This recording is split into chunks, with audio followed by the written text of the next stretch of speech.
प्रिय बच्चों, अभी तक हमने पढ़ा है एक्टिव वॉइस और पैसिव वॉइस का परिचय।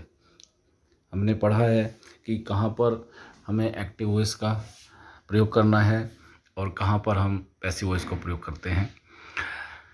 उसके बाद विभिन्न टेंसेस में एक्टिव वॉइस के लिए क्या फॉर्मूला यूज़ किया जाता है और पैसिव वॉइस के लिए क्या फॉर्मूला यूज़ किया जाता है, वो सब आपको एक टेबल बताई गई, उसमें आपने समझा। उसके बाद हम हर एक टेंस को लेकर के उसका अलग अलग अध्ययन कर रहे हैं। अभी तक आपने प्रेजेंट इंडेफिनिट टेंस और पास्ट इंडेफिनिट टेंस का अध्ययन किया। अब हम पढ़ रहे हैं future indefinite tense. Future indefinite tense में एक्टिव वॉइस में जो फॉर्मूला है वो आपका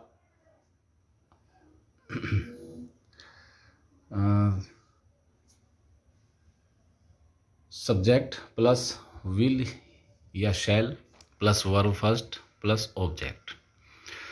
और सेम अगर पैसिव वॉइस में हम बनाते हैं तो वहाँ पर हमारा फॉर्मूला हो जाता है सब्जेक्ट प्लस विल बी या शैल बी प्लस वर्ब की थर्ड फॉर्म प्लस बाई और प्लस ऑब्जेक्ट। आई और वी के साथ शैल बी, बाकी सभी सब्जेक्ट के साथ विल बी का प्रयोग किया जाएगा। For example, we shall play cricket. Active voice में है ये कि हम क्रिकेट खेलेंगे। इसका पैसिव वॉइस क्या बनेगा, देखिए, cricket will be played by us. हमारे द्वारा क्रिकेट खेला जाएगा। My mother will cook the food. मेरी माताजी खाना बनाएंगी। The food will be cooked bye my mother. तो यहाँ पर जो एक्शन का प्रभाव पड़ रहा है फूड पर कि फूड को बनाया जाएगा, खाने को बनाया जाएगा और जो भोजन है वो बनाया जाएगा और माता जी के द्वारा बनाया जाएगा।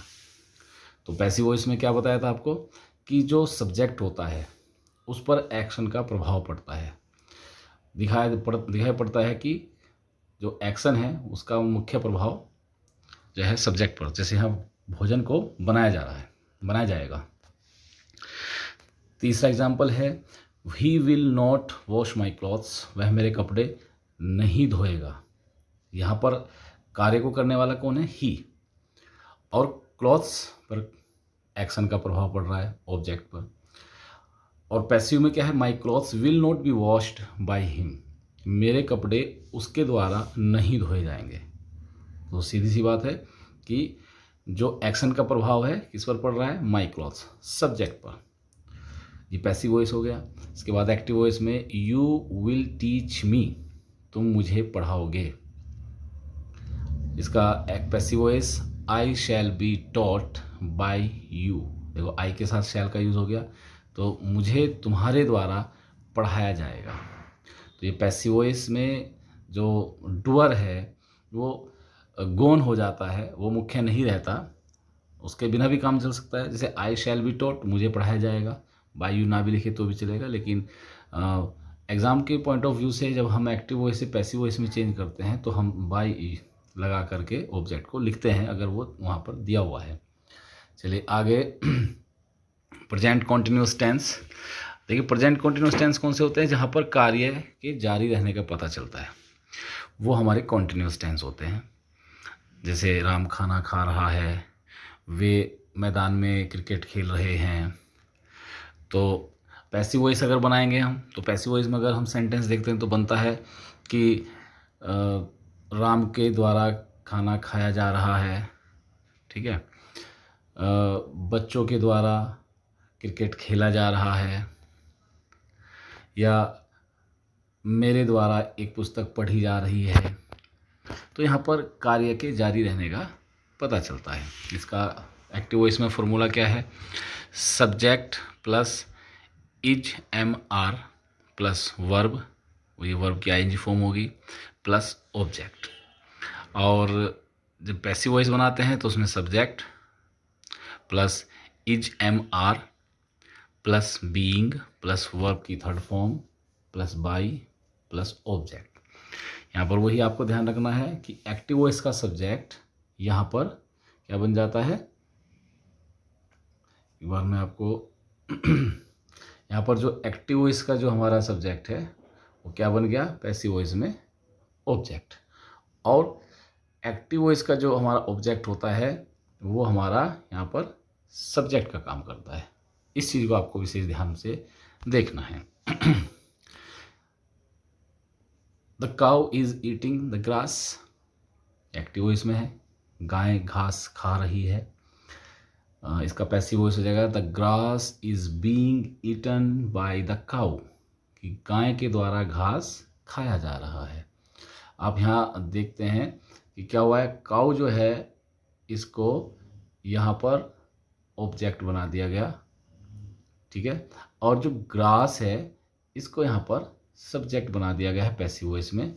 ये सब्जेक्ट की तरह आ गया है यहाँ पर, the grass is being eaten by the cow. यही इसका एक महत्वपूर्ण नियम है जो आपको अच्छे से अपने दिमाग में बैठाना है कि हमें एक्टिव वॉइस के सब्जेक्ट को पैसिव वॉइस में ऑब्जेक्ट बना देना है, उससे पहले बाय लगाना है, और एक्टिव वॉइस के ऑब्जेक्ट को पैसिव वॉइस में हमें महत्ता देनी है, उसको महत्वपूर्ण बनाना है और वो सब्जेक्ट बन जाएगा, सब्जेक्ट बन जाएगा यहाँ पर। इसके आगे next example, these girls are enjoying the party, ये लड़कियाँ पार्टी को एंजॉय कर रही हैं एक्टिव वॉइस में। तो इसमें किस चीज़ को एंजॉय किया जा रहा है, पार्टी को।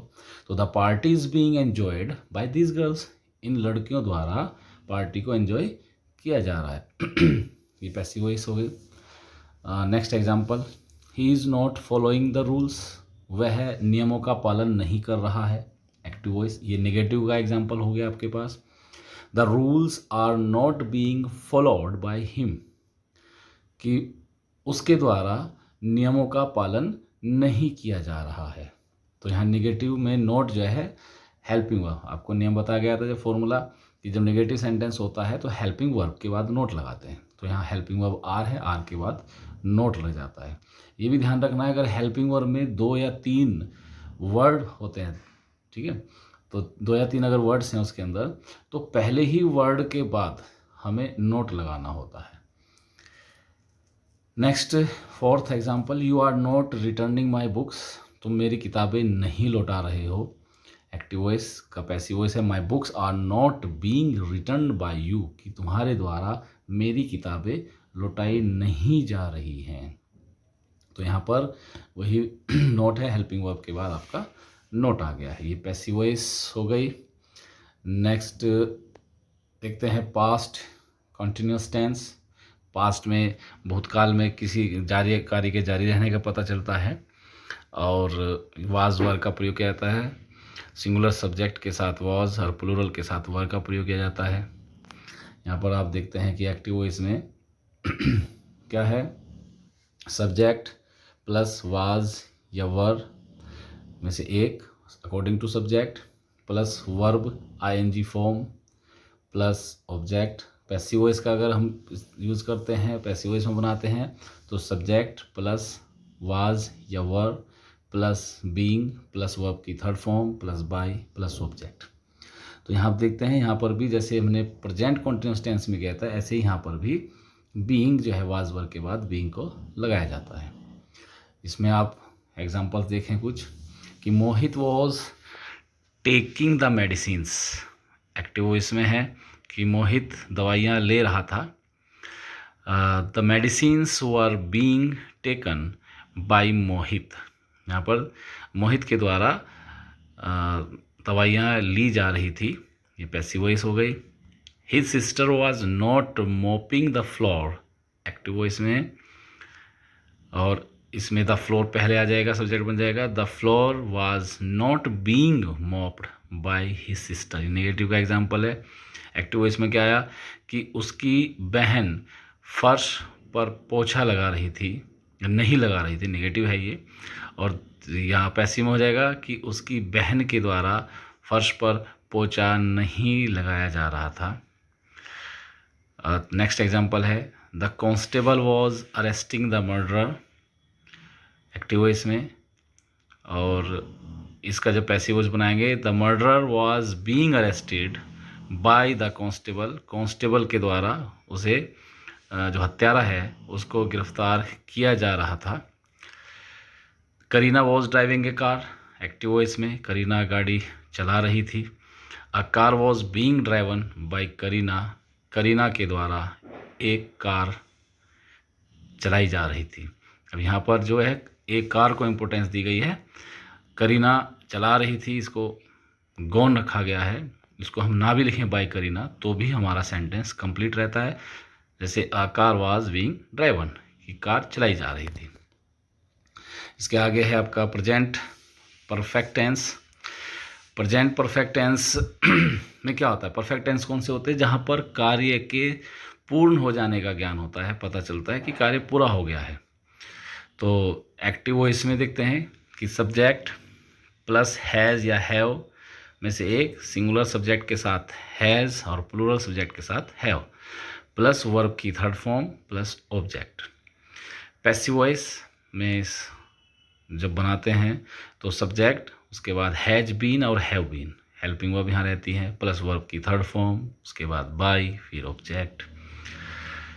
और इसका पहला एग्जांपल आपका, this man has killed a snake, कि इस आदमी ने एक सांप को मार दिया है। एक्टिव वॉइस, तो a snake has been killed by this man, कि इस आदमी द्वारा एक सांप को मारा जा चुका है। ये पैसिव वॉइस हो गई इसकी। Next example, the peon has rung the bell. Active voice, इसकी passive voice, the bell has been rung by the peon, ये पैसिव वॉइस में है। Next example, she has cut her nails. Active voice में, और इसकी passive voice है, her nails have been cut by हर।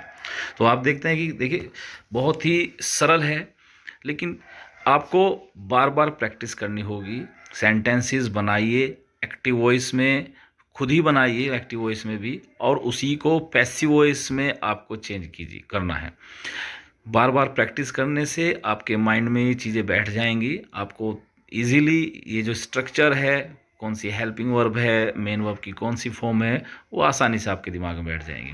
एक विशेष ध्यान रखना है कि आपको वर्ब्स की first form, second form, third form, ये सभी आपको बिल्कुल अच्छे से याद करनी है, ताकि आपको जब भी ज़रूरत पड़े, जिस फॉर्म की ज़रूरत पड़े, आप उसको आसानी से लिख सकें।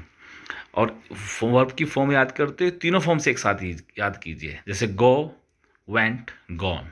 तो इस तरह से आप एक साथ कीजिए ताकि आपको आसानी से ये याद रह सके। इसके बाद past perfect tense. Past perfect tense में जैसे प्रेजेंट परफेक्ट टेंस में हैज़ और हैव और हैज़ बीन और हैव बीन, ऐसे यहाँ पर उनकी जहाँ रिप्लेस हो जाती है हैड आ जाता है। और एक्टिव वॉइस में सब्जेक्ट के बाद हैड प्लस वर्ब की थर्ड फॉर्म प्लस ऑब्जेक्ट। और पैसिव वॉइस में subject plus had been plus verb की third form plus by plus object. और एग्जांपल्स देखते हैं, the passengers have missed the train. Active voice में है, यहाँ पर पैसेंजर सब्जेक्ट है, द ट्रेन ऑब्जेक्ट है। द ट्रेन हम सब्जेक्ट बनाएंगे पैसिव वॉइस में, the train had been missed by the passengers. अब पैसेंजर्स को बाय के बाद लिख देंगे सब ऑब्जेक्ट बना करके। Next example, he had pardoned you, ये एक्टिव वॉइस में, और इसमें ही सब्जेक्ट है और यू ऑब्जेक्ट है, तो यू को सब्जेक्ट बनाएंगे हम, you had been pardon by him, passive voice. देखो अभी हम देखते हैं कि इसमें हमें इसका अर्थ करने की भी जरूरत नहीं पड़ती। अगर हिंदी ना में चेंज किए बिना भी हम इसको आसानी से एक्टिव से पैसिव वॉइस में चेंज कर सकते हैं। ये तो यह है कि भाई सुविधा के तौर पर आपको हिंदी भी समझ में आ जाए तो हम उसको हिंदी में ट्रांसलेट कर लेते हैं।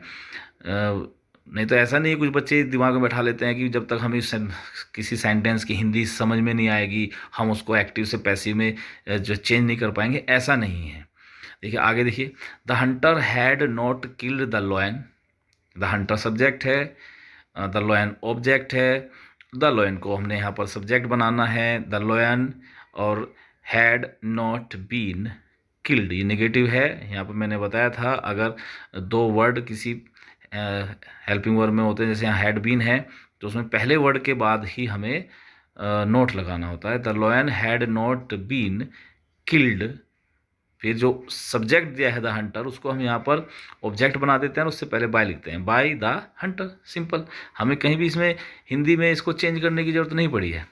आसानी से हम इंग्लिश टू इंग्लिश भी इसको चेंज कर सकते हैं एक्टिव से पैसिव वॉइस में। I had heard the story, active voice. इसमें जो द स्टोरी है, ये जो वर्ब के बाद आता है, आया है द स्टोरी, ये आपका ऑब्जेक्ट है। ऑब्जेक्ट निकालने के लिए देखिए, अगर आपको ऑब्जेक्ट में दिक्कत आती है, आपको ये नहीं पता चलता कि ऑब्जेक्ट क्या है, तो इसमें मैं आपको आसान सा एक तरीका बताता हूँ कि आप क्या, किसे या किसको हिंदी में, या व्हाट और whom इंग्लिश में, ये लगा करके, मतलब इसको आप वर्ब के साथ जोड़ दीजिए और क्वेश्चन पुटअप कीजिए, तो आपके सामने ऑब्जेक्ट आ जाएगा। जैसे I had heard the story, क्या सुना, द स्टोरी। हियर हर्ड की, हेयर की थर्ड फॉर्म है, तो हर्ड सुना, हियर क्या सुना, द स्टोरी, तो ये ऑब्जेक्ट हो गया। ठीक है, तो ये आपका क्या लगाते ही आपको, जैसे the Hunter had killed the लोयन, अब किसे मारा, किल के साथ किसे लगा दीजिए, किसे मारा, द लोयन, शेर को, तो ये आपका ऑब्जेक्ट मिल जाता है। तो ऐसे ही द स्टोरी हमारा ऑब्जेक्ट है, the story had been heard by me, I को मी में चेंज किया है यहाँ पर। वो टेबल पहले मैंने बताई थी आपको कैसे जो सब्जेक्टिव फॉर्म है प्रोनाउन की, उसको ऑब्जेक्टिव केस में कैसे बदलते हैं, वो टेबल पूरी दी गई है। इसके बाद हम आते हैं फ्यूचर परफेक्ट टेंस में। फ्यूचर परफेक्ट टेंस यहाँ पर भी परफेक्ट से वही है, कार्यपूर्ण, फ्यूचर में आने वाले समय में कार्य के पूर्ण होने की सूचना हमें ये सेंटेंसेस से मिलती है। जैसे एक्टिव वॉइस में सब्जेक्ट प्लस विल हैव या शैल हैव प्लस वर्ब की third form plus object. Passive voice में subject plus will have been, shall have been, केवल बीन इसमें एडिशनल हो गया है, जुड़ गया है, वह ऊपर वाली नहीं तो विल हैव और बीन जुड़ गया, शैल हैव बीन और जुड़ गया, तो पैसिव वॉइस बन गई। वर्ब की थर्ड फॉर्म प्लस ऑब्जेक्ट। अब देखते हैं इसको, पहला example, I shall have bought a new pen, active voice में। अब यहाँ पर बॉट, बाई की थर्ड फॉर्म, खरीदा, क्या खरीदा, अ न्यू पेन। यहाँ पर हम केवल अ पेन नहीं कहेंगे, पूरा बताएंगे, अ न्यू पेन। तो अ न्यू पेन को हम यहाँ पर, हम जब पैसिव वॉइस बनाएंगे तो ये बन जाएगा हमारा सब्जेक्ट, अ न्यू पेन। फिर ऊपर हमने फॉर्मूला देखिए क्या लिखा है कि सब्जेक्ट के बाद क्या, विल हैव या shall have been, will have been या shall have been. A new pen के साथ क्या आना है, विल, शैल तो आई और वी के साथ आता है, तो यहाँ पर हो गया a new pen will have been. फिर वर्ब थर्ड, ऊपर देखो फॉर्म में लिखा है verb third, already verb third हमारे पास एक्टिव वॉइस में है ही, तो हमने बॉट को सेम लिख दिया। फिर बाई के बाद ऑब्जेक्ट, ऑब्जेक्ट क्या है हमारा, आई, और आई को यहाँ पर हम मी बना करके ऑब्जेक्ट लिख दिया। ये हमारी पैसिव वॉइस, बिल्कुल ईजी है। आप इतना सरल ये है एक्टिव से पैसिव बनाना कि बहुत सरल, आपको बहुत ज़्यादा दिमाग लगाने की ज़रूरत नहीं है इसके अंदर, बस प्रैक्टिस कीजिए, समझिए ध्यान से, इसको कंसंट्रेट कीजिए अपने माइंड को, समझिए एक एक फॉर्मूले, ऊपर जो फॉर्मूला लिखा है एक्टिव वॉइस और पैसिव वॉइस, इनका प्रयोग करते हुए धीरे धीरे सिंपल सिंपल सेंटेंसेस बनाएं, उनको एक्टिव में बनाएं, फिर पैसिव में बनाएं, और समझते जाइए। आप पहले शुरुआत में छोटे छोटे वर्ब्स, हल्के हल्के सेंटेंसेस बनाएं, फिर धीरे धीरे आपकी इंटेंसिटी बढ़ जाएगी, आप थोड़ा डिफ़िकल्ट और लेंदी और बड़े बड़े सेंटेंसेस बनाना भी सीख जाएंगे। सेकंड एग्जांपल आपका, she will not have called me. तो यहाँ पर कॉल, पुकारा, बुलाया, किसे बुलाया, मी, मुझे, तो मी ऑब्जेक्ट है, इसको हम आई बना देंगे। आई के साथ शैल आता है, I shall not have been called by, और जो शी है उसको हम ऑब्जेक्टिव फॉर्म हर लिख देंगे, सिंपल। ये पैसिव वॉइस हो गया। Third example, they will have spoken the truth, they will have spoken the truth, तो क्या बोला, स्पोक, क्या स्पीक किया, द ट्रूथ, तो द ट्रूथ ऑब्जेक्ट है हमारा, उसको हमने यहाँ सब्जेक्ट बनाया। The truth will have been, formula के अकॉर्डिंग विल हैव बीन। फिर वर्ब थर्ड, स्पोकन, फिर बाई, फिर उसके बाद ऑब्जेक्ट, दे को ऑब्जेक्ट बना देंगे, देम, पैसिव वॉइस बन गई, simple. Fourth example, we shall have played the hockey match. अब क्या प्ले किया, द हॉकी मैच, तो पूरा का पूरा आपका ये ऑब्जेक्ट है, इसको सब्जेक्ट बनाएंगे। केवल हॉकी नहीं, the hockey match, the hockey match will have been.